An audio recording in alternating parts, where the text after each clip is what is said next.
All right, what's up, everybody? It's Keefe at GhostCultMag.com. You're watching GhostCultMag.com's The Weekly Ritual since 2012, the year of the Doomsday Cult. Ghost Cult Mag has been your everyday source for music news, reviews, interviews, concert and festival reviews around the world, and so much more. And we're here to talk about it. Everything you missed this week, we're going to talk about right now.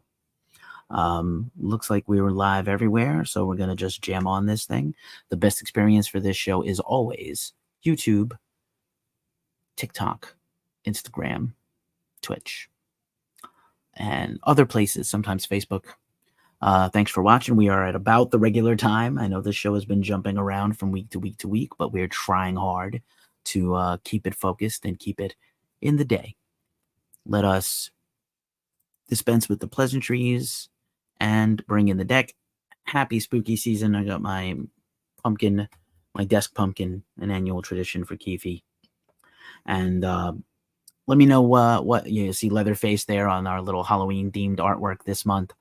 And yeah, let me know what your favorite scary movies are, what your Halloween traditions are. You celebrate every day, 24/7, 365. You go hard in October and watch like a movie every day, or decorate and all the things. So let me know what you do, because we care.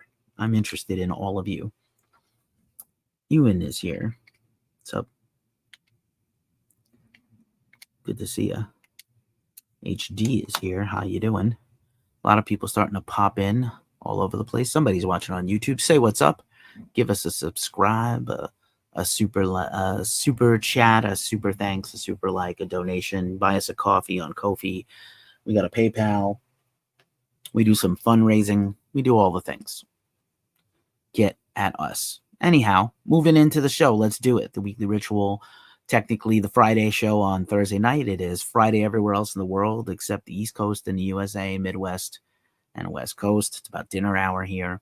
And it's about when we usually go live. Sometimes less, sometimes more. But yeah, the unseasonably warm, early autumn, late to be summer, basically officially autumn, but summer weather for the West Coast, weirdly enough. It's been hot. It's been a hot one out here the last couple of days. Yeah, say hi if you're here in the chat. Ask some questions. I usually answer them.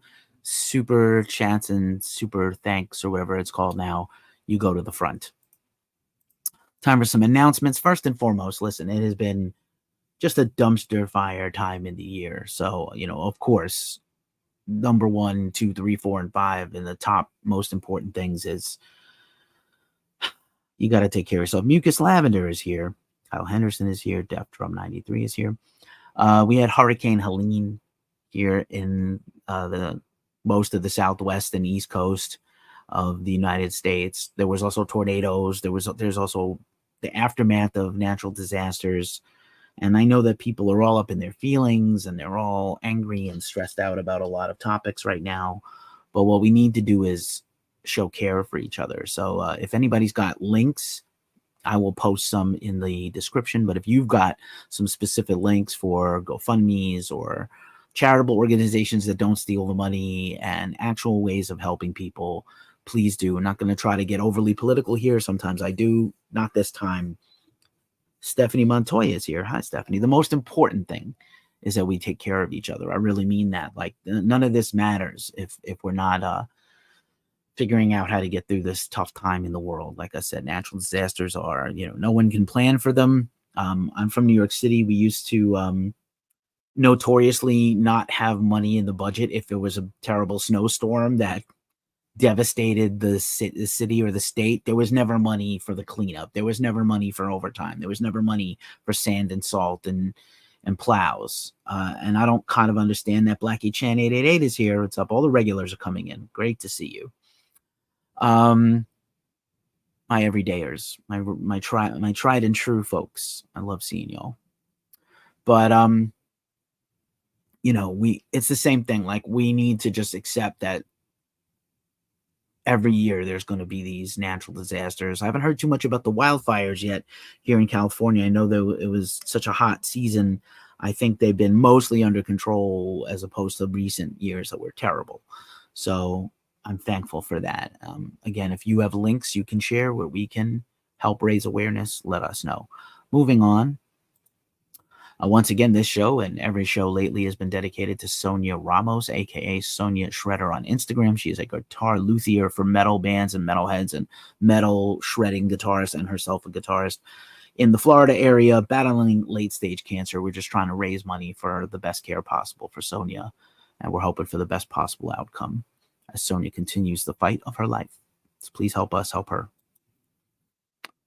LickDog109 sent a TikTok gift. Thank you very much, and much appreciated. Doc Hayden is here.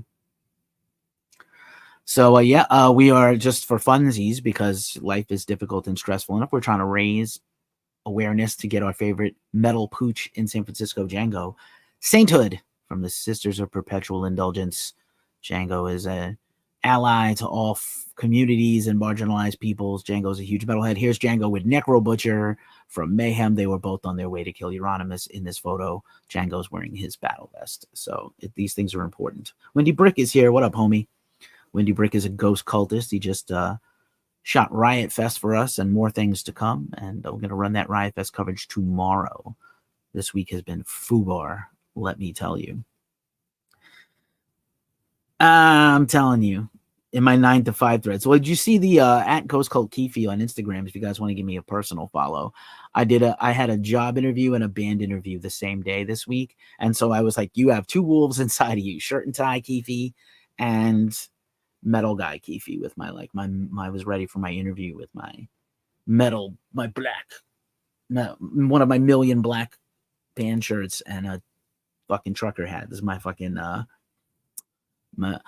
infamously, I once went right from a corporate meeting at work, like a work pitch, to a metal show in my shirt and tie. But I did smartly change into my sneakers. I used to go to work in my sneakers and change into my shoes. I think that's a corporate culture thing. But my buddy came from a similar work function in his work shoes and then proceeded to try to mosh in his work shoes. It was a disaster. Anyway, so yeah, let's help Django get sainted. Also, we're on all the socials. We have a newsletter we send out every week. Please feel free to, subscribe. A lot of people can't watch these shows. A lot of people can't listen to podcasts. We have all the things, all the social medias. Every little bit helps. If you can't give us some dough or you can't donate to a cause we're trying to support, give us a follow and a sub. If you like what we do, if you love rock and metal, you need to be following us. It's just that simple. It's just that simple. So we're also on Twitch. Thanks for being here. We're on all the things. And also just a reminder. Oh, yep. Yep.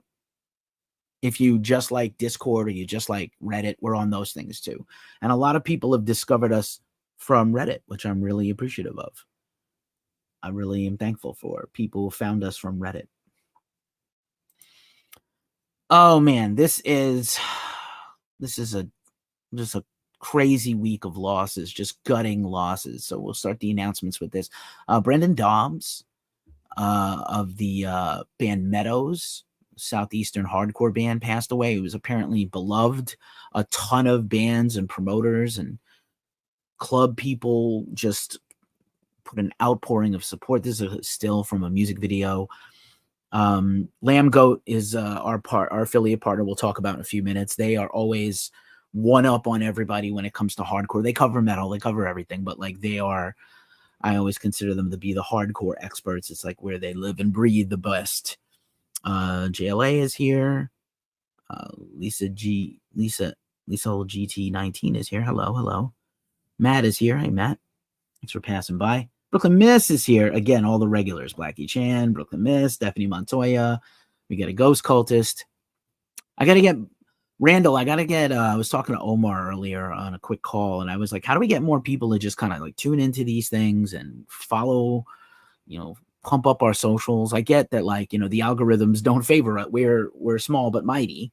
We've been doing it 12 years. Our anniversary is next week. Next week's going to be a fun show with our anniversary party. But a party of one, but someday we'll have a big party and a show with bands. But I'm just trying to get people to just like hit our socials, and like I get it that you will see Loudwire first, you will see Revolver first, you will see Metal Injection and Metal Sucks first, you will see Blabbermouth first. But like we also have those same stories. Sometimes we have stories no one has. Nobody reported that System of a Down, for instance, hit 1 billion streams. We're going to talk about that later. We had a Slipknot news no one had this week. We had the brand new Sol Invicto supergroup news before anyone else. These things are all coming up later in the show, but we are out here prowling and trawling for stuff to share with you all the time. So check us out. This is another one. Davey Squirrel Allison, one of the original guitarists of Anvil, died this week. He had not been in the band for many years, but the band shared a remembrance of him. Squirrel was a killer thrash metal and heavy metal guitarist. The Anvil is not my favorite band, but typically acknowledged as one of the earliest North American thrash bands out of Canada. I kind of, one of those things, I kind of wish that documentary had never happened for them, because as cool as it was at the time, what they've done since, I'm not a fan of some of the behaviors of the guys in the band. They're very backwards and strange and sharing a lot of weirdo conspiracy theories that don't have any water. Like, y'all, stop. But anyway, I used to love them. A couple of songs I still consider bangers. Here's another one, man. Paul Bajeka, I hope I said that name correctly. Just absolutely gutted. If you are a fan of New York hardcore, we've had a lot of losses. We've had a lot of terrible losses. Guys are getting older. We're all getting older. Guys are fighting for their life. Paul Cripple, or Paul Kajia, I can't pronounce this. I'm sorry. He was the co-founder of Reagan Youth. Very tragic history, but very influential band. One of the real first wave hardcore bands in New York hardcore, essential band. And they did have a reunion as recently as 2006, and occasionally got back together and played with other people. But now the two co-founders are passed on, so it super sucks. Paul Reagan Youth, or Paul Cripple, he had battled cancer for many years. Super sucky. Fuck cancer. Then a couple of other ones. This one just kills me. John Amos is an infamous actor. Probably most people know him from Coming to America and other movies, but like, to me, John, and Die Hard 2, he was the villain and one of the villains of Die Hard 2. But for me, John Amos was my favorite TV dad, because to me, Good Times, an essential, not just a punchline from Chappelle's show, Wes Not Wes is here, Trend 333 is here, Pocket Metal is here. Good Times to me was like a really important show as a little kid, because I saw a similar situation to my home. I grew up in the projects. I grew up in poverty, even though my parents worked and slaved and had challenges similar to them. I was like, oh, I see a creative children and like striving to survive and excel despite every disadvantage. So Florida and John Amos's character, the husband, they were like mirrors of my parents in a lot of ways. And then they killed him off on the show, and they kind of wrecked the show. And then, they got canceled after some other acrimony. But, I'm just so sad that he passed on. I know people are going to yep, Peacemaster. People are going to talk about, people are going to talk about McDowell's, right? A lot, because Coming to America had like a sequel not too long ago, and it was like a big deal. But like, yeah, it was really important guy to me. And then this is another one, man. Dame Maggie Smith. Again, I'm not a big Harry Potter person, but what a legendary, one of the most awarded actresses of all time, one of the most awarded actresses from Great Britain / the United Kingdom. I mean, Secret Garden, Death on the Nile, Hook, Sister Act, Quartet, Godsford Park, Room with a View, a lot of Merchant Ivory stuff. The original Othello movie, a lot of Broadway. Just incredible. Just incredible. And I know a lot of more people will say Harry Potter and Downton Abbey. Not big fans of those, but just so sad. Just so sad that just so sad. Just so sad. And then just a personal one, really quick. I don't want to dwell too deeply. Del Cranel 804 is here. Are you from Richmond? You might be. Third Eye Kitch is here. Nathan is here. We weren't close, but this Joseph Turciano Sr. is the father of the first drummer I ever played with, Jason Turciano, my classmate at LaGuardia High School, passed away this week. End of last week, basically. Just tragic, died of cancer, 77 years old. If you're from New York City, you might know Bagels on the Square from the West Village. I worked there in my formative years during high school and well into the 90s. And in terms of, I'd lost my own father in 1987. That's a very long time ago for me in my life. I'm still here. My parents are gone, but my dad especially is gone a very long time. And Joe not only gave me my first job, which I needed badly at the time to help support help my family support themselves. Joe was a good role model. He was a good father. Because I went out to play music with his son, I came to their home and I saw how he treated his wife and his kids. And it was important to me to have a positive male role model in the time when I lost my positive male role models back to back, basically. So, along with a few other people, but just respect and all my sympathies out to a person I know personally that I met as a teenager that had a lasting impact into my adult life about how to carry myself and how to treat other people and how to treat women and how to just be. He grew up in the West Village. He was a war hero and founded a cool business. He loved the arts. He obviously rode horses. This picture is him on a horse. And Brooklyn Miss, we were talking about that. I'm a little older than you, but yeah, same year. Fucking terrible. What a time. What a time. Lucky I had music back then, and lucky I have music now to help get through these things. So yeah, hold your loved ones close if you got any. And then again, one more, Dikembe Mutombo. Man, if you were a basketball fan of a certain age like I was, Dikembe Mutombo was not just a great basketball player, one of the greatest defensive players of all time, not just because he was enormously tall. He was nuanced and skilled and gifted. He learned the subtleties of basketball.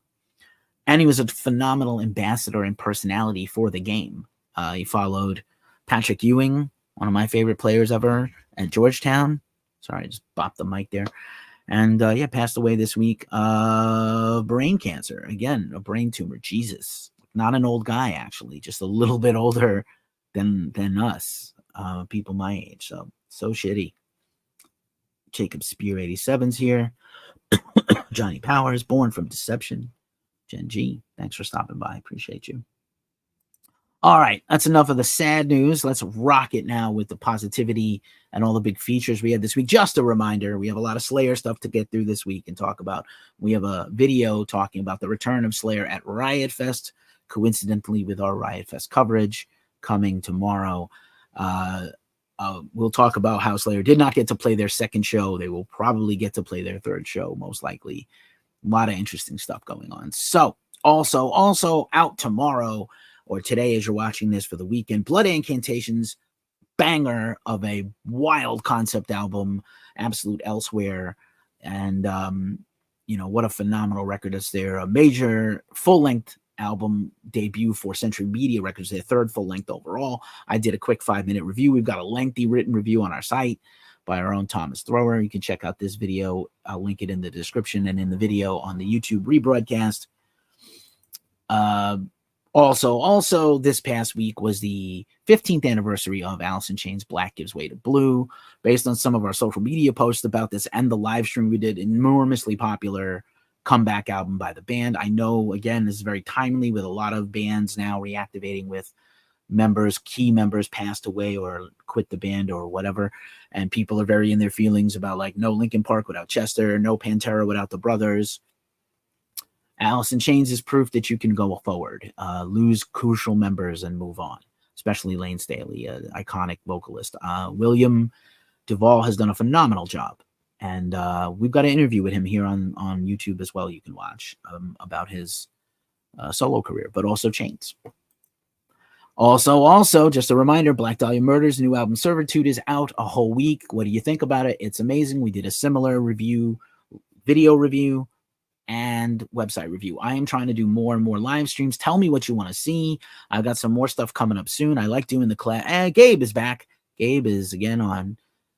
Gabe of Anti Mosby's brand new album out now. Vision. Thank you for being here, pal. Always great to see you. We're just running through the weekly show. I came on at the right time, at the actual correct time for a change. Unbelievable. Wild how that happens. Wild. So yeah. New album by Black Dahlia Murder. We're trying to do more live streaming. I'm going to try to do more just pop on live and review things and talk about things. I think we're saved the full show for this every Thursday, the ritual. This is our thing. We've done almost 200 of them, but I think we're going to just pop up more and more online, go live, talk about things that are happening, break news as we do. Keep following our socials for that. And then finally ran our brand new interview with Wolthheart, Thomas from Wolthheart, the Finnish melodic death metal band, interviewed by our own Ragin' Rosie Walker. Amazing job. Rosie also interviewed Black Dahlia Murder a couple of weeks ago. And more stuff coming soon. Rosie covered Louder Than Life, which we'll talk about in a second, complicated as it was. She has been killing it. She has been killing it. And again, just a reminder, we have the Ghost Cult Magazine podcast. This show will be a podcast where if you listen to podcasts, some people can't either watch them. Lord Infernus is also popped in. Sam Dog is here.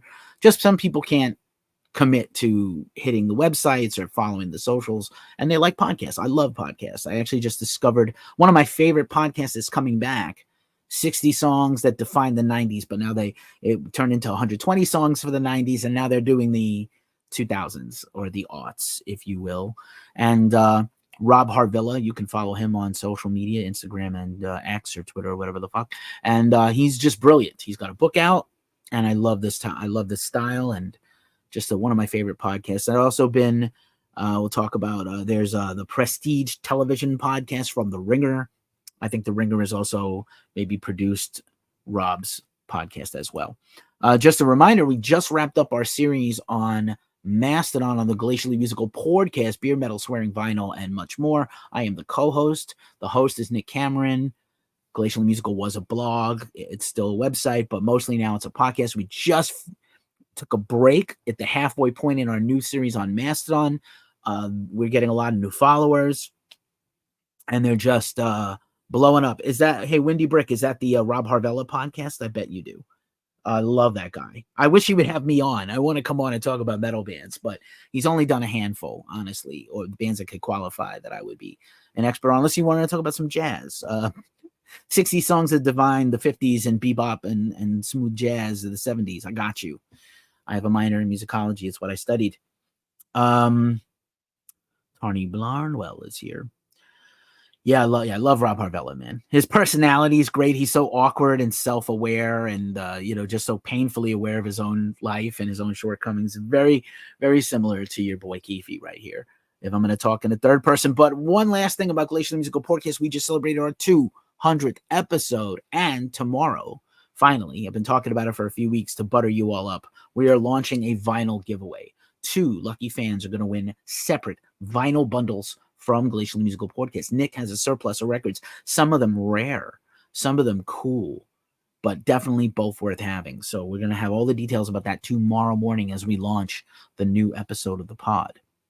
So episode 200, I've been around for about 170 of them, maybe a little more. It's been a wild ride, and last night into early this morning, we were planning our next 100. So just kind of loosely planning. Guy Bannister's here. Hey, Guy, I just followed your account and checked out your podcast. Guy Bannister's here on TikTok. I just checked out your podcast for the first time because you followed us on, I think, Instagram or X. I was like up late doing this thing, and I followed your podcast. So pretty freaking great.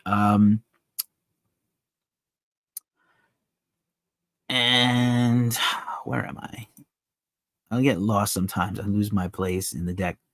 Oh yeah, this was a lot of fun. This is the band Waingro. So we were talking about album premieres. We didn't do a lot this week, but at last Friday we debuted the full album stream from Waingro, which is a Canadian sludgy metal band, hardcore sludge band, and their album is called Sports. And if you look at this artwork carefully, I'll just blow it up for a quick second. It's like all on the left hand side. It's like all 80s and 90s references. If you can see this well, and I see Ellen Ripley, and I see Kirkwood Smith, and I see the movie Heat, and I see Vicky and Mallory Knox, and I see Commando Bennett, let off some Steve Bennett. Super fun. We like fun things here. You like fun things. But thank you, Guy Bannister on TikTok, and thank you for always being here. And just a reminder, our affiliate partners, I just mentioned them earlier, Lambgoat Media Network. Lambgoat features, obviously, lambgoat.com, Ghost Cult Mag, This Day in Metal, Metal Insider, New Metal Agenda, and The Needle Drop, among others. So the growing network. When we gave away tickets to Riot Fest, especially VIP tickets to Riot Fest to see Slayer come back, that was through Lambgoat. When we gave away tickets to New England Metal and Hardcore, that was with Lambgoat. So stay tuned for more fun stuff from us there. And then StreamYard, if you're watching this everywhere, unfortunately, except TikTok, this experience you're watching is via StreamYard, similar to your OBS and your other systems. And this is how we are able to have our little deck, and I can look at all the comments in one place, and I can have different views of my screens, including different camera angles. I got my, Stephanie, if you're watching, I got my second camera angle set up today for the mailbag segment, which is going to rule.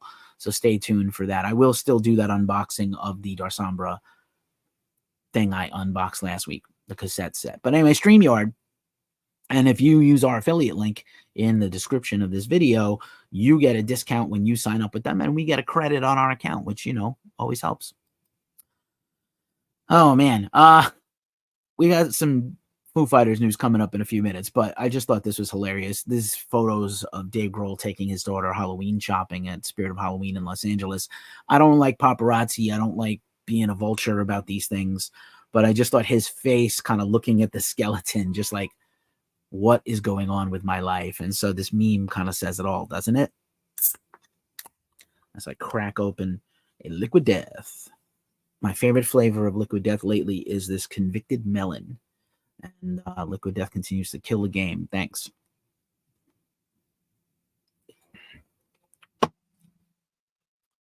Angelic Desolation is here. Yo. Desolation, great death metal band you need to know about.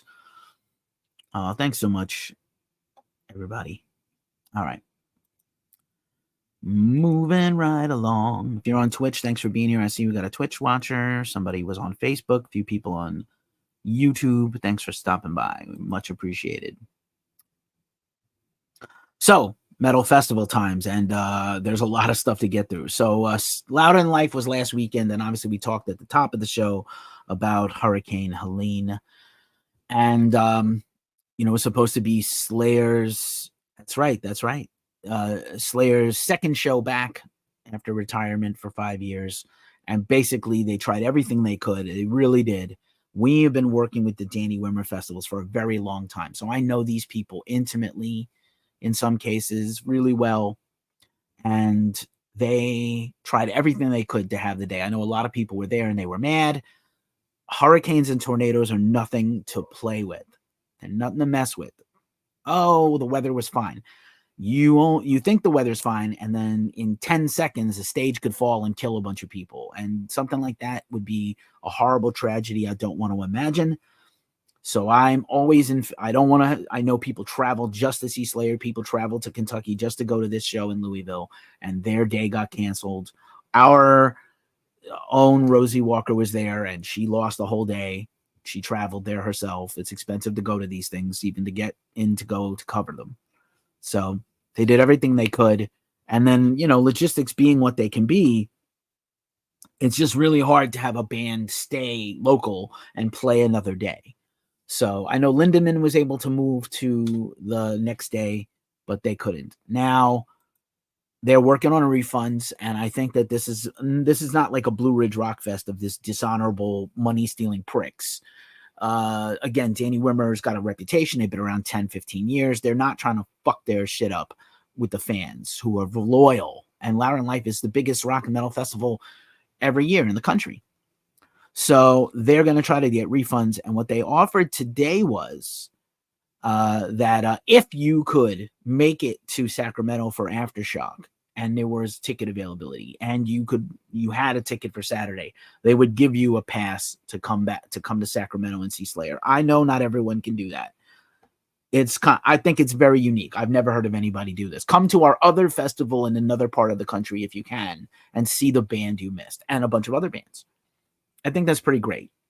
I understand people are pissed. They could have opened it. They could have did this. They could have did that. Again, a weather tragedy is no good, man. We don't want to lose any rock soldiers. So here's Aftershock coming up next weekend. I gotta say honestly, right this second, I don't think I'm going, even though it's in my backyard. I've got some medical issues. I don't think I'm gonna get to go. But Slayer is playing on Thursday.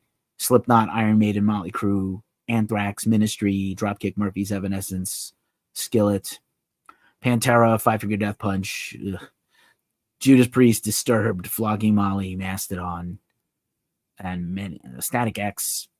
One thing, body count. One thing of note is that Coal Chamber had previously canceled all of their tour dates or postponed all their tour dates for 2024 into the next spring because Dez has been ill. Here's an awesome picture of Coal Chamber live from our own Kim Hansen at Pharmadiver on Instagram, Kim Hansen Photography.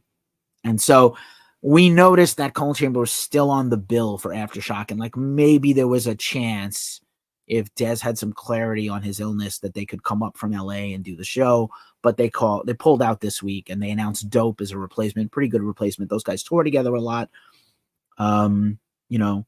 I know Thick Vegan Boy is here. I know that people are disappointed. Nobody's more disappointed than Coal Chamber and Fear Factory, who wanted to do that tour. So maybe, usually when a band cancels, like Pantera had to cancel last year at the last minute, they're on this year. Coal Chamber had to cancel this year. They'll be back next year. This is how these things work. Furnace Fest is this weekend. We are not getting to cover this one in person, but again, our homies at Lambgoat are a sponsor. This is taking place at the Schloss. I love saying this, the Schloss Furnaces in Birmingham, Alabama. Supposedly the last festival ever of Furnace Fest. August Burns Red, Coheed and Cambria special album playthrough, Under Oath, and about 100 more hardcore and metalcore bands. So pretty incredible. I love that there's a band called Michael Sarah Palin. It's probably one of the coolest and funniest band names ever. But Furnace Fest, who dropped out of Furnace Fest, is New York hardcore band Incendiary, replaced, I believe, by maybe No Cure.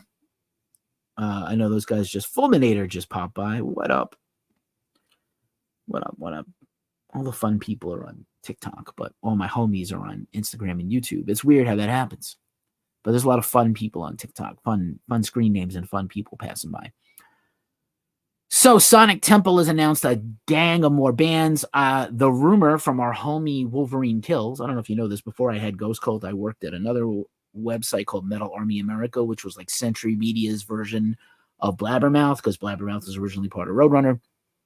And before that, I worked for Wolverine Kills in their previous life in a thing called Vulgar Display of Blog. And Wolverine Kills is, we don't do a lot of rumors. There's a little bit of rumors in this week's news stories, but Wolverine Kills is saying that Linkin Park is going to be one of the bands named next as a headliner for Sonic Temple and possibly Avenged Sevenfold, I think. So they've been adding names to Sonic Temple. We already know Metallica, and now Arch Enemy, Obituary, The Devil Wears Prada, and a bunch more have been added. I See Ice Nine Kills, Seven Dust, Trust Company. Oh, throwing it back to Trust Company from 20 years ago. All That Remains, and Hoobastank. That's going to take place next May 8th to 11th at Crew Stadium, historic Crew Stadium in Columbus, Ohio.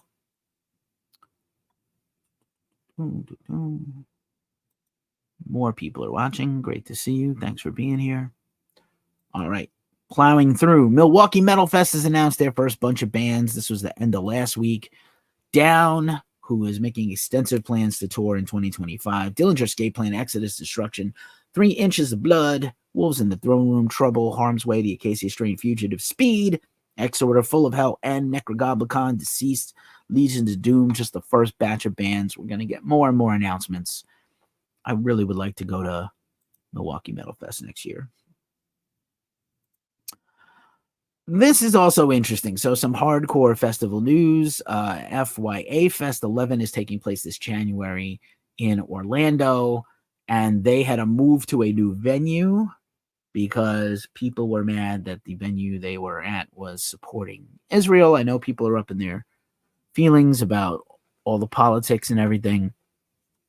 Some people double down when they're called out on a thing, and other people acquiesce. Fulminator back here again. Sean Henderson's passed by again. Thick Vegan Boy passed by again. Thank you. Foundation, Mind Force, Fury, Death Threat, and a bunch of other bands on day 1. Day 2, Murloc is passing by. What up, Murloc? Murloc just played with Witch Mountain, who we're going to talk about in a few minutes. Nails, Terror, Blistered Kids Like Us, the Mongoloids, and a bunch of other. Balmora, Bayway, Jersey, what up? Bunch of bands on day 2. So it's a pretty fun festival at a now non-controversial stage fright Keefe. Yeah, I don't know. Eindohven Metal Meeting. We've covered this many times. This is one of the festivals Ghost Cult was actually founded to cover. Eindohven Metal Meeting, Roadburn in Tilburg, aka the Netherlands, in a city just southeast of Amsterdam. The pre-party on December 12th is going to feature Saturnalia Temple and a bunch of other killer bands. And then the full festival includes these banger bands: Catatonia, Dark Funeral, Covenant with a special set, Asphyx, Anal Nakrath, previously retired, now back, and so many more bands. Vision Bleak, Chapel of Disease, The Fleshed, Undergang. So very, very killer black metal festival in frosty. Oh, you hate the FCC? Yeah, I understand. Censorship in general is wrong. It's okay if you don't listen. Like, again, we have to do better. Like, okay, not a micro soapbox time. I say a lot of stuff. I speak my mind. I've been very politically active my entire life. My parents were local community activists. They fucking hated each other by the end of my father's life, but they fought for important things locally in our ghetto ass fucking area of New York City, the Bronx, New York.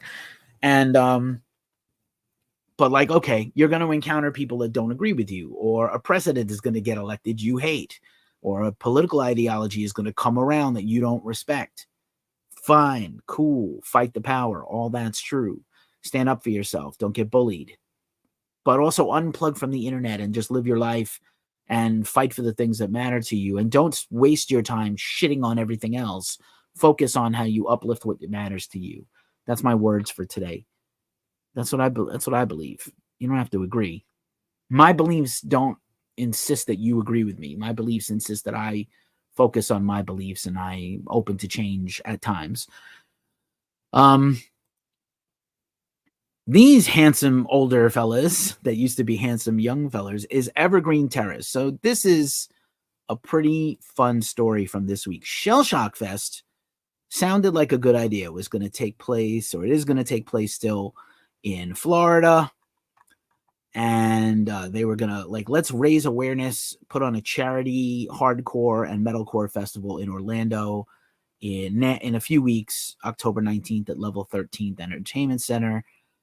And it was all hard. And it's like a charity event for veterans, which we're all down with. Let's help veterans. Let's raise money for them. This is one of the people who lay down their lives for our freedoms, and then they get treated like crap by our country.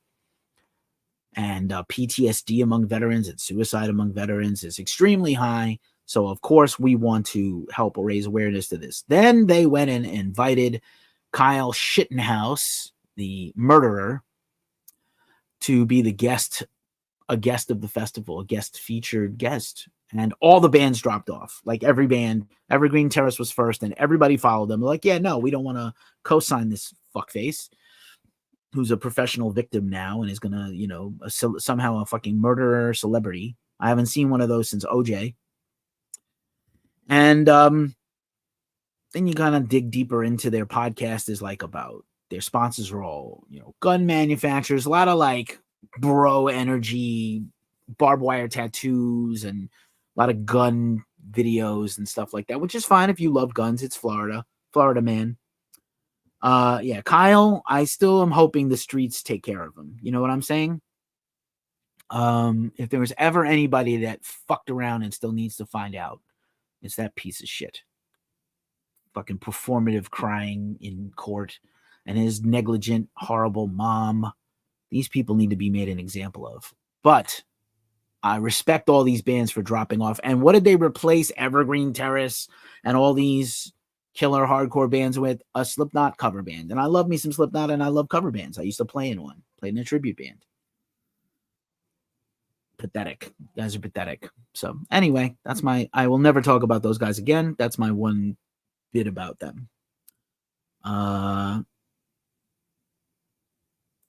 Amsterdam. I had some great experiences in Amsterdam with weed and hashish and shrooms before shrooms were popular, like now, where they were like still kind of like underground and buy like a baggie of shrooms and you have no clue what the fuck you're getting into.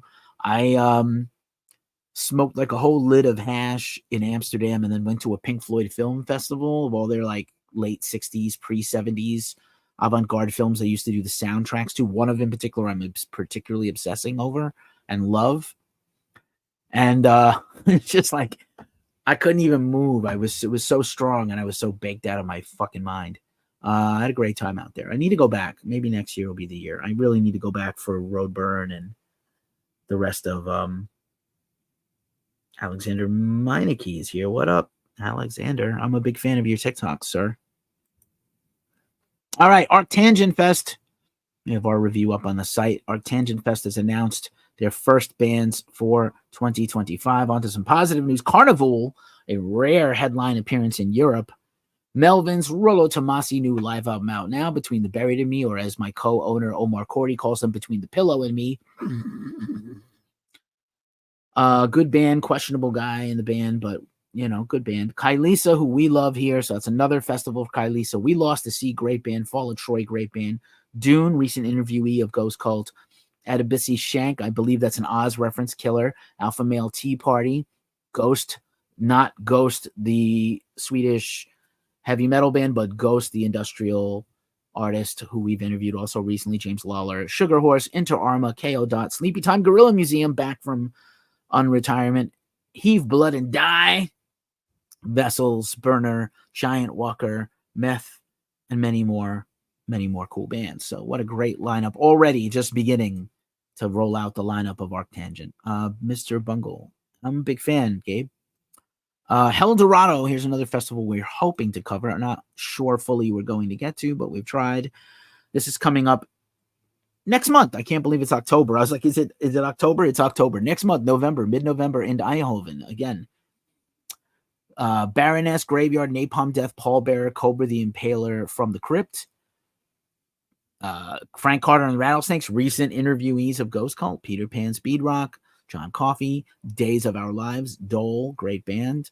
The Baboon Show and Burnout Boys. And then on the Saturnalia stage, Bombers, which I believe is a Motorhead cover band. Hell Butcher, Hell Ripper, one of the greatest bands in the world right now. Zeke, Coffin Cats, The Spades, Tankzilla, and Alabaster. What a bill that is.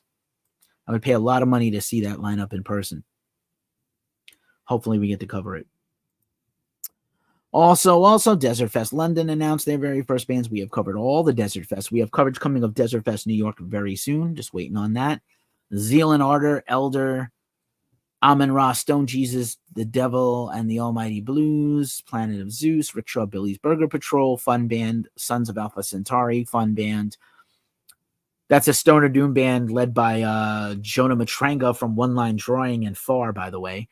Black Willows, 10,000 Years, Barbarian Hermit, and a whole bunch of other bands. Bobby Dazzle, who's blowing up, got a record out this week. Good band. I was talking about the ex-members of Planet. Oh, yeah. Oh, of course. Oh, yeah. Well, he's in that guy's in jail. So, like, that guy finally will get his. That was wild. And he had been, Deserfest London. We'll likely be there again. And we've ramped up our coverage in Europe again. Like, it was a period of time where we didn't get to cover a lot of shows between photographers and writers. We are now getting a lot of shows in London, in Manchester, Leeds, Amsterdam, Eindhoven, Tilburg again. So, like, our regular show coverage is starting to kind of build back up after a little bit of a lull. We've got some criminals to talk about later in the show for you, Gabe, too. Inferno, just a final thing here. Inferno, just a reminder, early bird tickets are on sale now. This is in Oslo. We've covered it many times. I definitely need to go out here. Behemoth, Satyricon, 1349, Rotting Christ, Suitor, Aura Noir, Tiamat, Kylesa, again, Necrophobic, Blood Incantation, a lot of the news going on with those folks. Doheimsgard, Black Dahlia Murder, Garia, Eternus, Set, Abyssic, Spectral Wound, everywhere right now. One of the hottest bands right now. Lamentari, and many other bands we are fans of.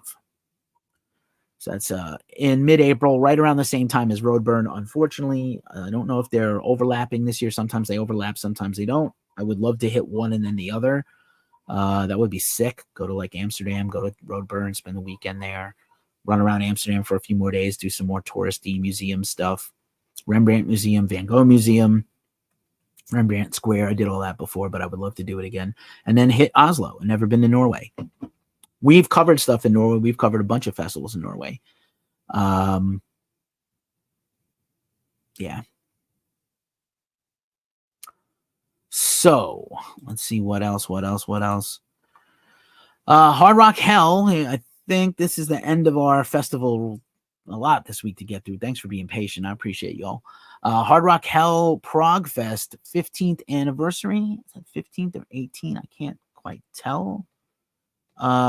Asia featuring John Payne, Headspace, and Isles. That is in November of 2025. Many more bands to be announced in Yarmouth. I think that's your neck of the woods, Blackie Chan. Probably not a festival for you. I don't sense that you are a prog rock nerdy person. But yeah. Now, on to tour dates and one-off events. We're going to blast through this pretty fast to get to the regular news. The debacle that has been the Oasis reunion tour already. Lots of problems. Many people across the UK not able to get tickets. They try to make it up to them. They allowed the dynamic pricing originally. They did not say there was going to be more tour dates. I understand like building in excitement, but they should have known this was going to be like heavily desirable. So yeah, just no way. Like they should have just announced the whole tour, the whole world tour at once, because a lot of people from America were like, well, if there are no American dates, how am I going to see them? And they bought tickets in Europe, and a lot of people in other countries that they will eventually play in 25 or 26 bought tickets for the UK, robbing people locally of a chance to see their band. So I don't know. They haven't done this well. They really haven't done this well. They put out a statement that for the North American dates, which now they have added additional ones that are already on sale, and have added more dates due to demand, that they will not use the dynamic pricing. So that means that until Joaquin Carcass is here, that means until all the tickets are sold out, they won't escalate to the reseller pricing. But what a shit show, man. I don't care either way. I don't have a horse in this game for Oasis. I'm glad they're back. It's fun. It's fun to see how long they can make it last with the two brothers that kind of hate each other.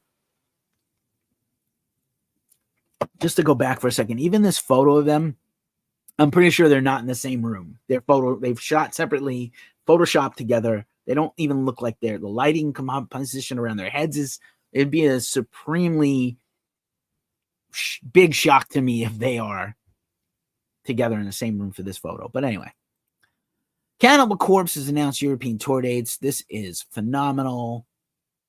This is Municipal Waste Immolation and Schizophrenia. What a sick tour that is.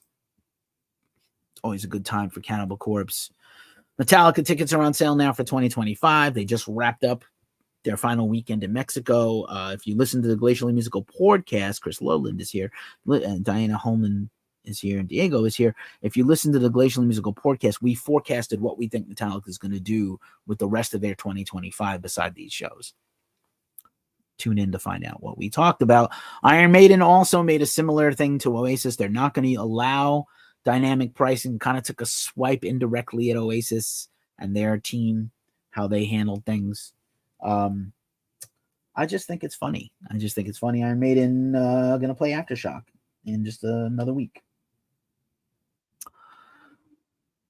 All right. Deftones tickets are on sale for their arena tour. Again, we said many times, not sure who is going to be an arena metal band after Metallica, Slipknot, Maiden are all gone, but Deftones apparently throwing their hat in the ring to now headline arenas. Wardruna is playing Red Rocks tonight. Our own Jamie Sherwood is out there for Ghost Cult, kicking off their U.S. tour, Wardruna and Chelsea Wolf. So this is very exciting. Devin Townsend, last week we told you that in addition to his brand new album Power Nerd and a whole world tour and all the things, that he is doing 2 special performances next year, or 1 special performance of his album The Moth. He hasn't really performed it yet. It's a very specific type of album release. He's doing it with an orchestra, the infamous Metropole Orkest in the Netherlands also, who have played with Enslaved and Satyricon and others. And the demand was so high, they booked a second show. I wouldn't be surprised if they book a third. Devin does very well in Europe. DSI tour continues. I saw them last week. There'll be a review coming soon to Ghost Cult. They did cut that show short to go call their families who were being battered by the hurricane. And then due to illness, a couple of days later, they did cancel their tour date in Vegas, but they came right back. Band is crushing it. All the bands were phenomenal. Cloak, Inferi from Nashville, Crisian, who I absolutely love, and DSI, phenomenal. Great job. This is one of your best death metal tours of the year. Sum 41 last North American dates this weekend. They will play in their hometown of Toronto in January, but I don't think they have much more left this year. I wish I had seen them. Many Eyes, the new band from Dillinger Escape. Sorry, not Dillinger Escape Plan. From Every Time I Die is Keith Buckley. I always mess that up. Ginger Bass is here. DSI tomorrow. Yeah, it's going to be killer. Such a great show. Go early and see Cloak. Cloak should really be a headline band by now. Not maybe over DSI, of course, or Crisian, but like Cloak is so good. So very good. But yeah, Sum 41. I would like to have caught that. And this weekend is, of course, I don't think it's in the show here, but this is I know it's sold out already, so nobody's raising your awareness of this is not going to help. But NoFX is playing their final 3 shows, supposedly, this weekend in San Pedro, where the band is from, in SoCal. We've got a great interview with Fat Mike here, where he insults me for being a metalhead and asked me if I would have sex with a trans person. It was pretty wild. Phantom Hound kicks off their headline tour this weekend. Very cool stuff. Testament is doing a rare in-store. They've got a lot of stuff going on. Testament's working on a new album. They're on tour with Creator right now. They have a new coffee that they did, the Brazen coffee brand with Concept Cafes, who we've featured here on the show before. And they have a beer out also. So they're doing a meet and greet in Tampa at Park Avenue CDs a week from Monday. Still a store called Park Avenue CDs in 2024. Very interesting. CDs do sell very well still. We Devil Doom is here. Great name, We Devil Doom. We've seen you here before. Nora is the Laura. Hello. So Testament. Big goings on. There's the Clash of the Titans tour. This is Claudio Simonetti and of Goblin, and he is doing a huge Goblin headline tour. Always a great time, especially at Halloween time, to see Goblin. I was very fortunate to see Goblin a few times the last few years. Collective Soul, a band that should be doing a residency in Las Vegas, has announced 2 dates so far for a Las Vegas residency at the Venetian, which I'll be honest with you, is a fabulous hotel. It's very expensive. They don't have a lot of residencies that I know of. It's usually other places. Ken Pierce is here. What's up, Ken Pierce Media? My good buddy. Great to see you, friend. I was visiting your website earlier today. Phenomenal job.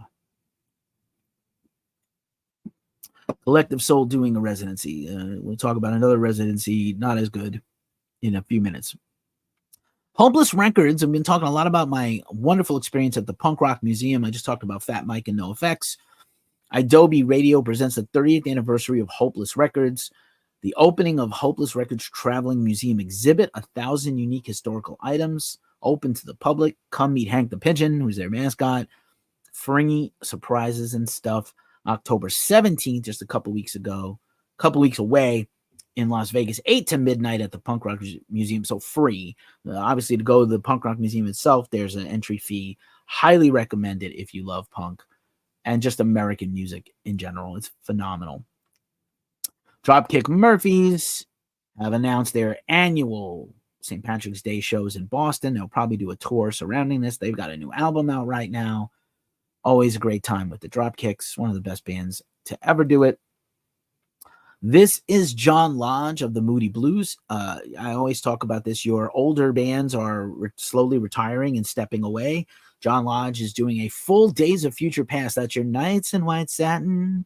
Do. He's putting out a full band. He's got one of the former singers of Yes in his band as the lead singer. And they are doing a full performance of Days of Future Past on tour. A handful of dates in 2024, many more dates to come in 2025. Go see this tour. Classic album, Moody Blues' best work, and absolutely a phenomenal classic rock, hard rock album, classic rock, maybe not hard rock, but progressive rock, 70s classic rock. And I don't know how many more years these guys are going to be around doing stuff, as you will find out. This tour looks amazing. This is the European announced tour, the Terrasitic Reconquest Tour 2025, Cattle Decapitation, Shadow of Intent, Revocation, and Vulvodyna. Great tour. Papa Smalls just popped in. What up, Papa Smalls? Papa Smalls, we ran some of his RPM Fest coverage. We got New England Metal and Hardcore Fest coming soon with Chris. We're going to run the rest of RPM Fest hopefully tomorrow. Good to see you, Chris. Hope you're okay. Jerry Cantrell is going to do a rare in-store signing for his new album, I Want Blood, at good old Amoeba in Hollywood. I was just there in June, and I love the new Amoeba store. It's phenomenal. I do miss the bigger, older store, but it definitely wasn't lacking. There's some social media videos I did of this, a walkthrough, if you want to see it. I didn't do quite a whole review because I felt like a review of a record store. Maybe not everybody's interested in that, but me. Linkin Park has announced more tour dates. We have some more Linkin Park stuff to discuss soon. New album coming soon. All the things. This is Post Malone with Gatecreeper. Post Malone popped up at a Gatecreeper show, and he's a huge fan. We know that he loves his metal. He just put out a country record, but we know Posty loves his death metal and hardcore. Probably one of my biggest joys in life is seeing Posty lip sync along to Biohazard songs on a tour bus, or play Nirvana covers or Alice in Chains covers. All right. Witch Mountain. This surprised me a little bit. Witch Mountain's one of my favorite bands, and they've been sort of active, inactive, occasional shows. I saw them personally at Psycho Las Vegas 2022. Psycho Las Vegas not coming back probably at this point. So they just played a couple of days ago. Murloc, who was here earlier, opened with Black Locust. That was in Portland. Oh no, and yeah, that was they played a festival in British Columbia. They played Portland with Kayla Dixon, their typical lead singer, but they've also been doing occasional anniversary shows with Uta Plotkin, their legendary former singer. She's been popping in for legacy shows, and she's doing another one with them at the Star Theater. No, Friday, November 8th. Tickets are on sale now. It is absolutely going to sell out. I wish I could just kind of get on a plane and go see that. I love Witch Mountain in all its forms. And I'm rooting for them to make kind of a big comeback in 2025 with Kayla. Kayla is one of the most phenomenal and talented singers I've ever seen in my life or heard in my life. She's so good. All right. Banging through the rest of this, we are almost done. Motley Crue, speaking of residencies, should not be doing this. They are doing a lengthy residency in Las Vegas in spring of 2025. They have a new EP out now that is horrendous. They're putting in another fan gouging version of Dr. Feelgood out for its anniversary in November. I don't know why. Motley Crue, if you can hear the sound of my voice, I'm begging you to stop. Please stop. I love your music. Vince has always been a bad singer. I used to admire Nikki and Tommy and Mick. I love John Five, and I hope he's making a lot more money with these guys than he did with Rob Zombie. But please don't make more new music. Nobody needs this. Nobody needs this. I'm really sorry. I'm sorry. And if you don't like it, come at me, bro.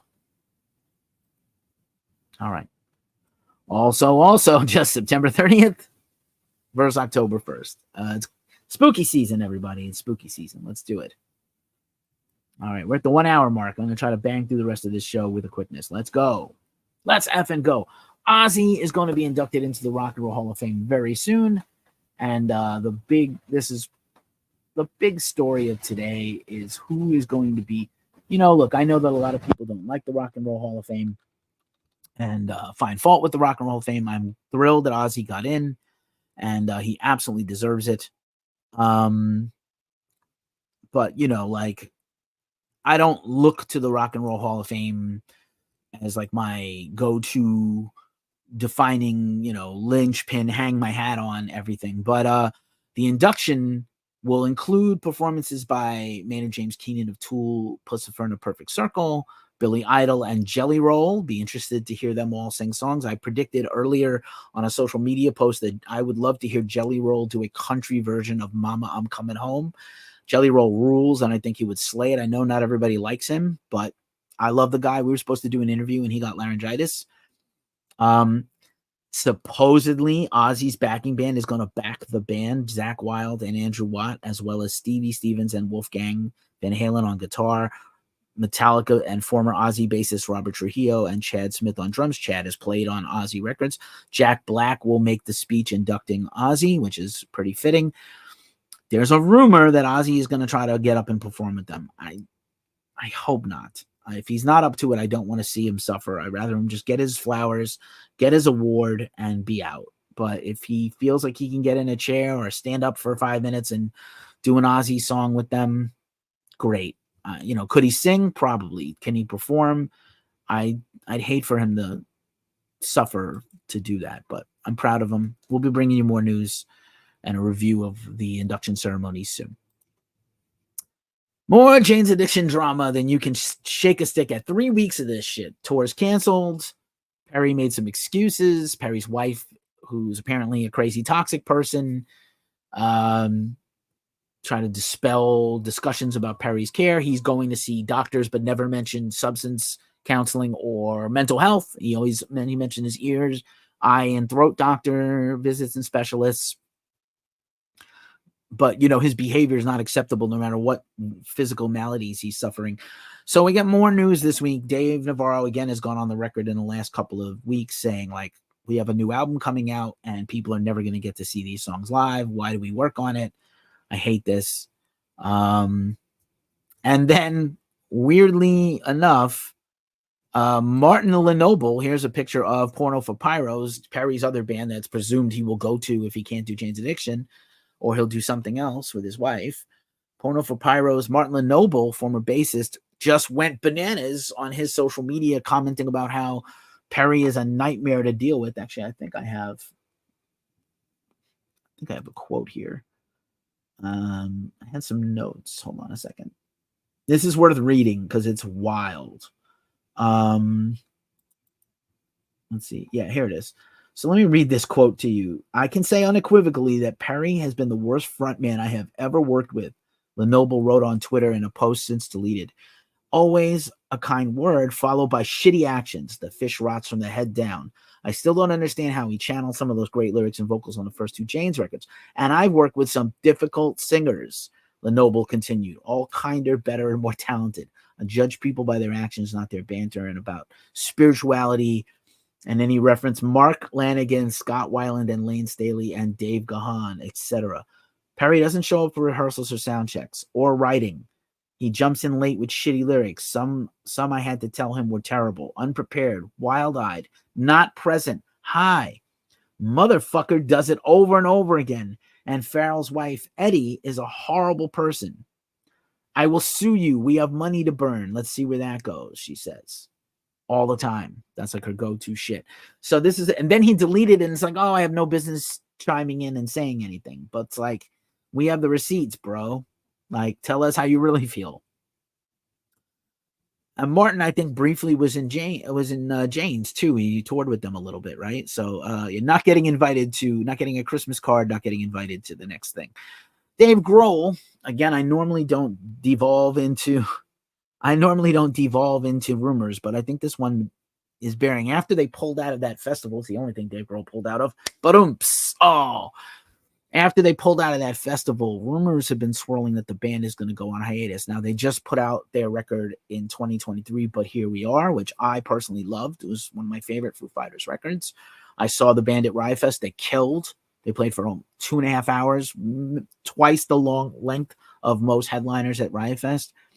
Like I said, I quoted the original Sam Raimi Spider-Man 1, where Green Goblin lectures Spider-Man about teaming up to destroy the city, baby, and terrorize the city. He's like, you know what they love more than a hero? They love to see a hero fail, die trying. And this is what happened with Dave. I think the internet, was waiting for Dave to, crater. Jeff fucking Wood is here. What's up, Jeff fucking Wood? Rabbit 420 Saints is here. So yeah, just interesting to see if Foo Fighters kind of goes away for a while. But like I said, again, that meme of him shopping for Halloween stuff is just hilarious. Linkin Park, we talked about new tour dates. We're closing in on their new album. They teamed up with League of Legends. That kind of hit right before we went live last week. Teamed up with League of Legends on a new song and video. The band is in the video. I think, again, a lot of controversy about Emily Armstrong, the vocalist. They absolutely knew everything about her. It was not like they were blindsided. They knew all about her. They knew and they didn't care. And if that hurts you and you don't want to be a fan anymore, I totally understand. But at the same time, bands are going to band.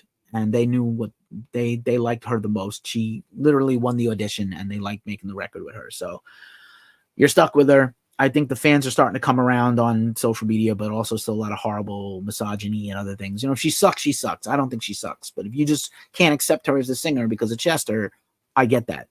We talked about that earlier with Alice in Chains and other things.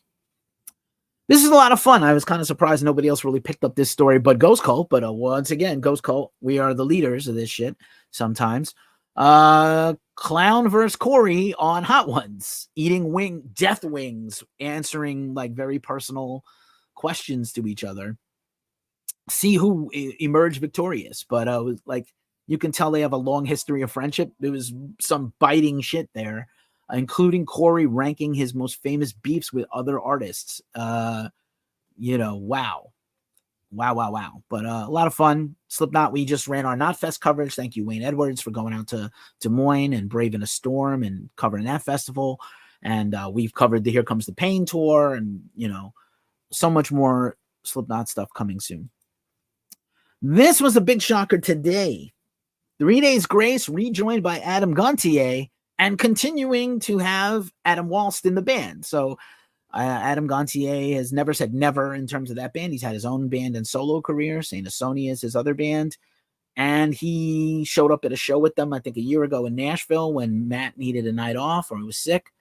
And Adam just showed up and played a show with them. They're still friends. And then they have been working on a new album with 2 singers, and they're going to go on a headline tour with the 2 singers. And they're both into it. And I love how they revealed it to their fans. This blew a lot of people's minds. I'm not the hugest fan of the band, but like they are a huge band for a lot of people. Not quite arena level, but they're definitely going to sell out big theaters and clubs. Just a shocker. System of a Down, another story only we had. System of a Down's Toxicity passed 1 billion streams on Spotify, which means many other hundreds of millions of streams everywhere else, probably 2 billion or 3 billion if you count. YouTube videos now count as a stream, or have for a while. So again, Toxicity, the song from the album Toxicity by System of a Down, 1 billion streams. Got a brand new solo EP from Serge Tankian. Serge Tankian's recent memoir is out. 7 hours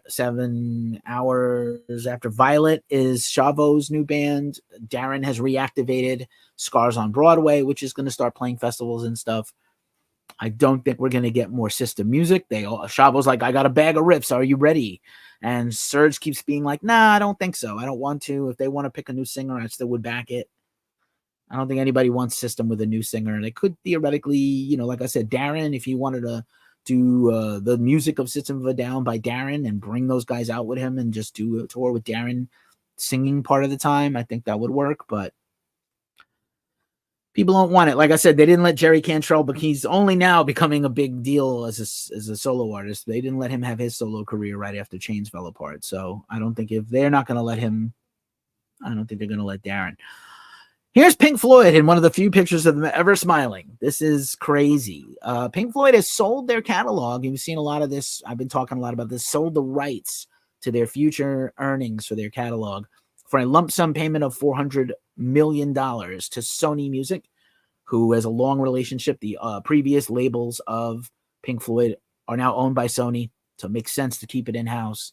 It doesn't mean they have absolutely no money in it. It means they don't have a majority say anymore. And basically, this is so Roger Waters and Dave Gilmour don't ever have to talk again. And in fact, recently, David Gilmour is like, I don't even talk to Nick, who I like. And honestly, I never want to talk to this guy ever again. And I'm going to tell you, we talked about this on the Glacially Musical podcast this week. Spoiler alert. He was like, you know what? We were like debating this around. They probably could have got a lot more money, but they wanted to negotiate quickly and take a check and leave. I think they could have held out for a lot more money. Pink Floyd is one of the greatest bands ever, maybe the greatest band ever in classic rock history. And, they definitely could have got, Bruce Springsteen got $500 million. Bob Dylan got $385 million. So I'm just baffled at the sort of to what I considered perceived to be a low number. But again, everybody will get like 100 million plus and bounce. Roger and Dave never getting back together. Dave on tour right now, backing up his current album, Luck and Strange, out now, playing arenas. Only a handful, but still.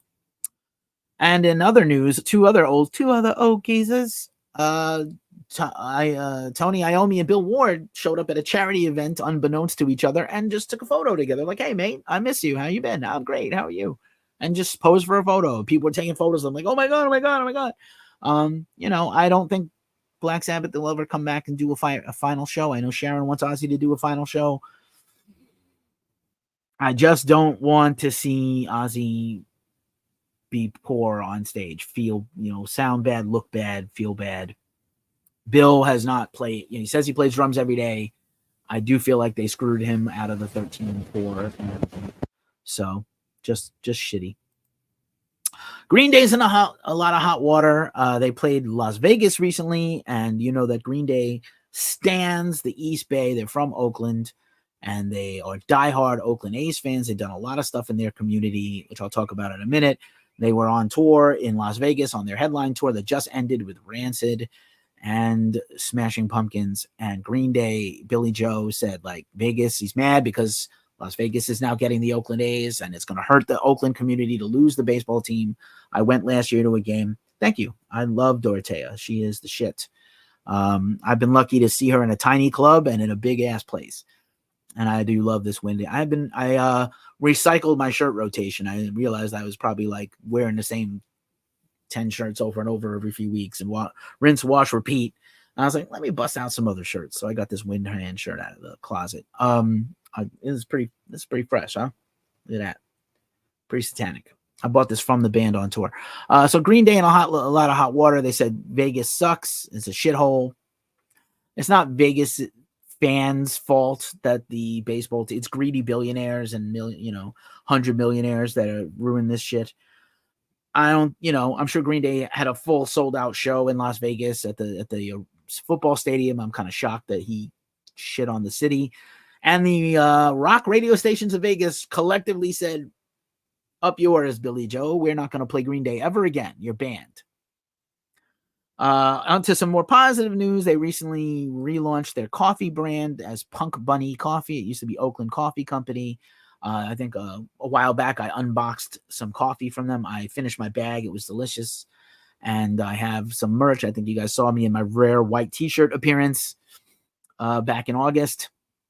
That looks like the Kerplunk album cover, EP cover. So they just released a bunch of new blends. There's some more coffee news coming up soon. We're big coffee fans here. Do you like coffee? So they got hot cocoa for Christmas. They got some new blends out, and you can go to their shop in Oakland and buy coffee and maybe someday run into them.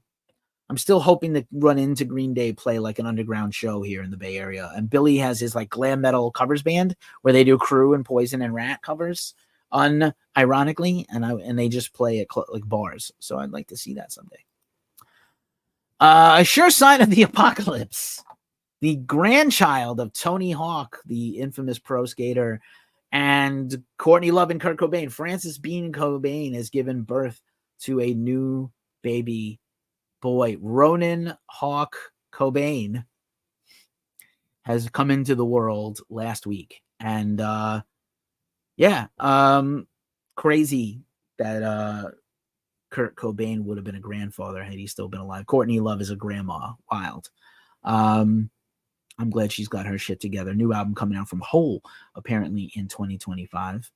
And Frances Bean is also a creative force. Maybe even you would say a creative genius.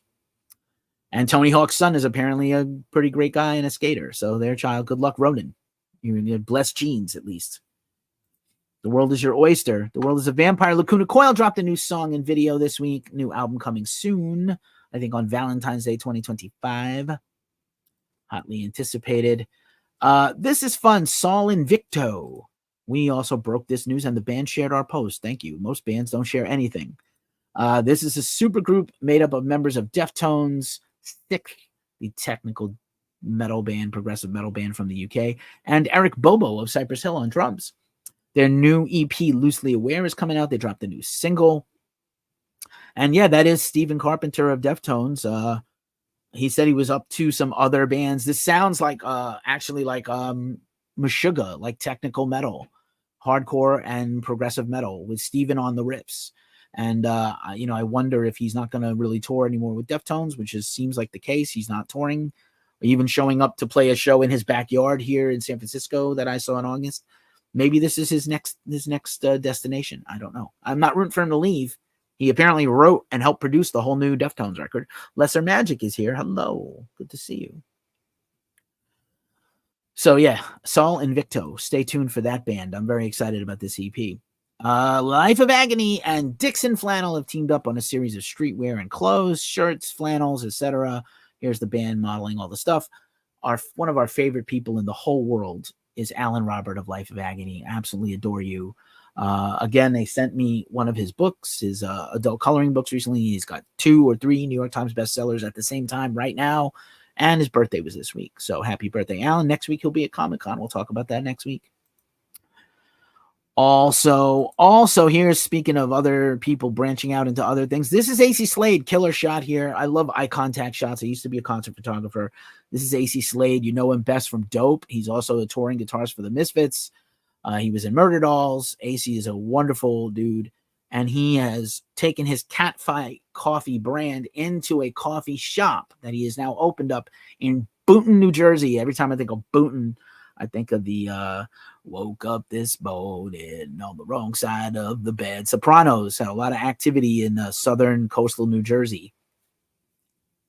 And I think about Tony all the time. I think about James Gandolfini. But Catfight Coffee, a bunch of new blends, opened a coffee shop. If you've been to metal festivals or events or flea markets or punk rock fairs all over the country, they've been doing a blitz of tables and tastings and samples and selling stuff. And now they have a shop. And I know AC will probably join Dope in Sacramento for Aftershock. We are circling each other for an interview.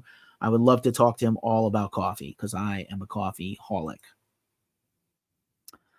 Almost done, folks. Tool fans can never get enough of this abuse from the band. I think it's a little bit abusive, but Tool knows their fan base, and they know they can basically put a turd in a Ziploc bag and sell it to you and call it art, and you will buy it if you're a Tool fan. They have put out a $250 CD of Undertow. I don't know who asked for this.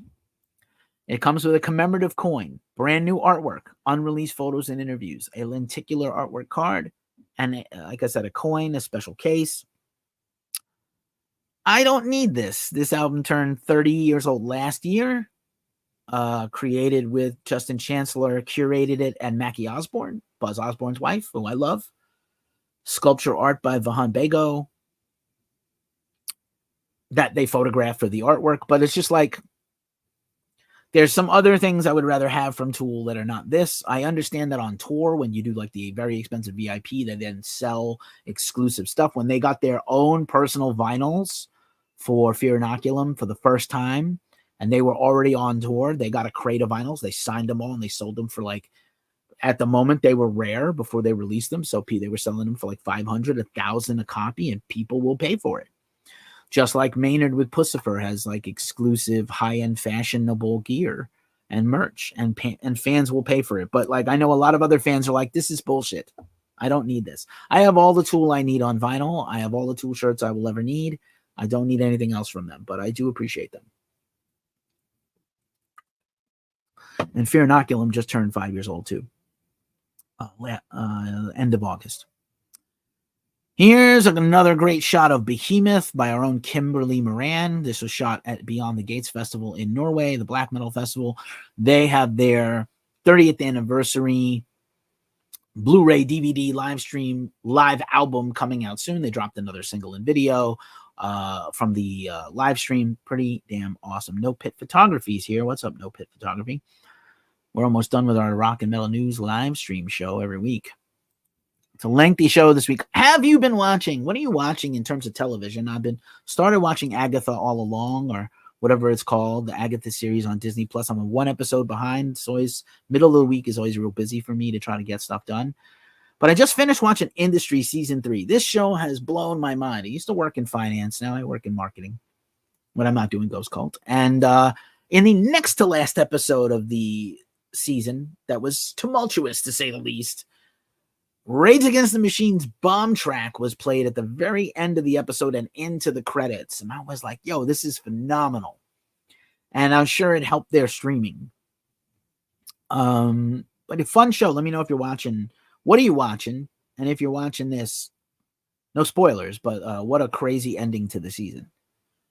And I already renewed for season 4, but who knows? Well, it's going to be a long wait. That's how HBO do. I got to talk about Manson. Here's a recent brand new photo of Marilyn Manson by our own Evil Rob Photography. Manson has finally announced his new album. I know, very controversial. One Assassination Under God coming November 22nd. There's the merch bundle. Brand new singles are out. Again, people seem to get mad, but also click on the story. So if they're going to keep clicking on the story, we're going to keep doing it. Snot. This is a crazy old picture of the band Snot. 26 years ago, they busted out their debut album. They toured on Ozfest. They did a headline tour. They opened for every band for a few years. Came along in the sort of first wave of new metal in Los Angeles. And then Lynn Strait and their band mascot Dobbs died in a horrible car accident. And the band, they put out a tribute album. They've come back with different singers like Tommy Vext, who's, I think, basically the new singer of the current version of El Nino. And Mikey Doling, formerly also of Soulfly and a bunch of other bands, has teased on his social media that a big Snot announcement is coming. It's going to be another reunion show. Is it going to be a tribute show? Is it going to be put the band back out with new guys? Is it going to be a vinyl? I don't think Get Some, their debut album, has ever been out on vinyl. I wouldn't mind having it. So stay tuned for more news from Snot and your other new metal bands. We're going to be doing some new metal content soon as a live stream. Stay tuned. Tetrarch, we told you last week, the Atlanta metalcore band was putting out a new single and video and announcing a new album at some point. And Diamond Rowe has her own guitar line now, I believe with Jackson, one of the first ever woman endorsed artist from Jackson, and also obviously just the milestone. She's so killer and such a good person and cool. We've interviewed her before. Real fun. Also, this is killer. I love this from Sumerian Comics. There's the American Psycho comic series soundtrack. We've been bringing you a bunch of different songs, including Pussifer and Health, and it's all collabs. And so now Gallo and Mothica put out a cover of Billy Idol's Eyes Without a Face, which is just so fun. Such a great cover. Mothica rules. She put a solo album out not too long ago that I absolutely loved.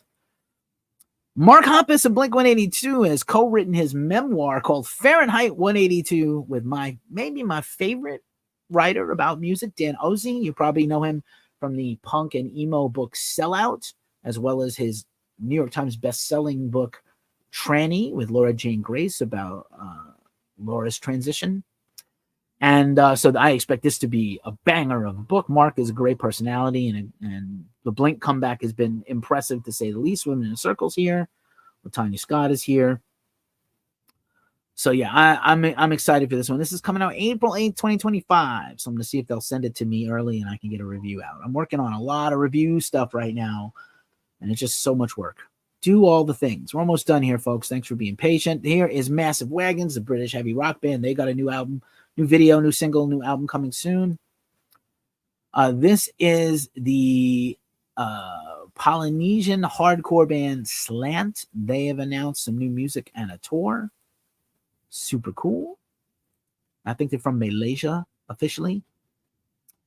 And that is all the news and all the news that's fit to print. Let's quickly bang through the New Music Friday list. It's a big one to start the month.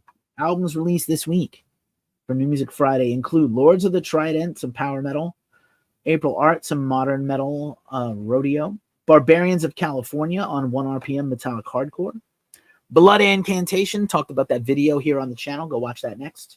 Absolute Everywhere, incredible progressive metal, krautrock, synth, prog, death metal opus. Drug Church, band I'm very fond of, hardcore punk band on Pure Noise Records. The Electric Mud on Small Stone Recordings, heavy rock. Godspeed You, Black Emperor. All, I guess, avant-garde rock. That's it. They have a new album out, untitled, basically. High Reaper, killer, heavy thrash, groove band. We just put that review out today. Human Impact, the noise rock band of supergroup type on Ipecac Recordings. Ignominious, great name. Dawn with No Light, Greek black metal. Maul for some brutal death metal and hardcore. In the Jaws of Bereavement, great review of that on our site by our own assistant editor, Matt Cook. Rat Boy, Suburbia Calling on Epitaph/Hellcat Records. Trash Boat, Heaven Can Wait on Hopeless Records, great punk band. Undeath, the great old school style death metal band. More Insane on Prosthetic Records. Windrose, if you remember the Diggy Diggy Hole band from a few years ago, they're back with another troll metal album about trolls and dwarves called Troll Slayer on Napalm Records. The White Buffaloes album was moved to this week, A Freight Train Through the Night, which I think is a live album. Big fan of the White Buffalo. Fans of Sons of Anarchy will remember the White Buffaloes' iconic music from that soundtrack. And a bunch more, but those are the main ones this week. I wanted to just kind of bang through the list. And now it's time for our mailbag. And guess what? I'm going to do something real fun. I have my other camera angle. So we've been talking a lot about Slayer, and I bought this last fall before my health issues arose, and I got a pair of Slayer kicks from DC Shoes. Now, I'm going to be honest with you. DC Shoes, to me, is not a brand I normally would buy or wear.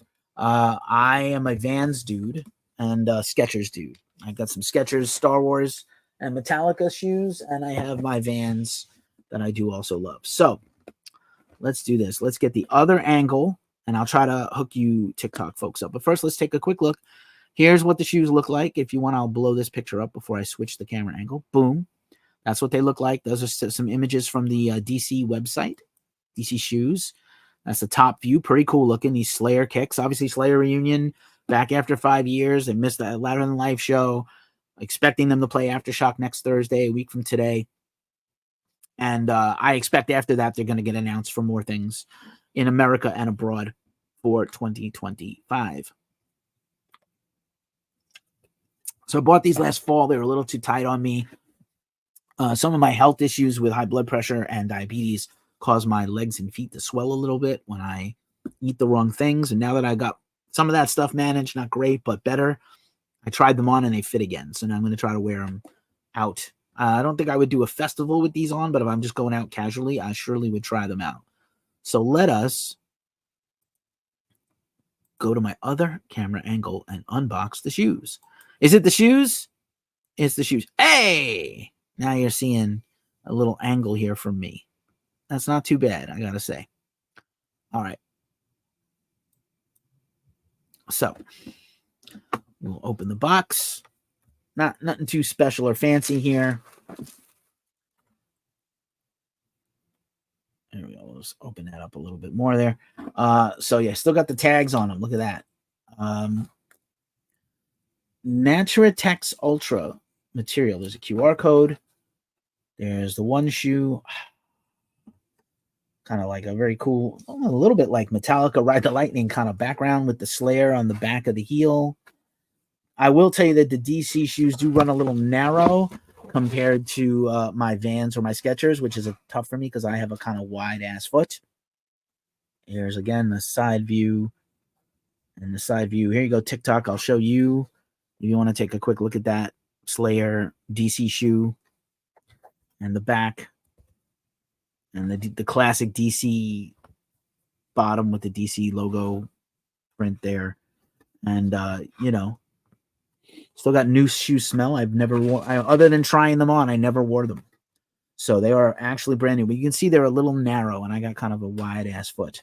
But you can see my little desk with my pumpkin and my JBL speaker and my Madball, my Anthrax Madball, and my matchbook from the Rainbow and my Ghost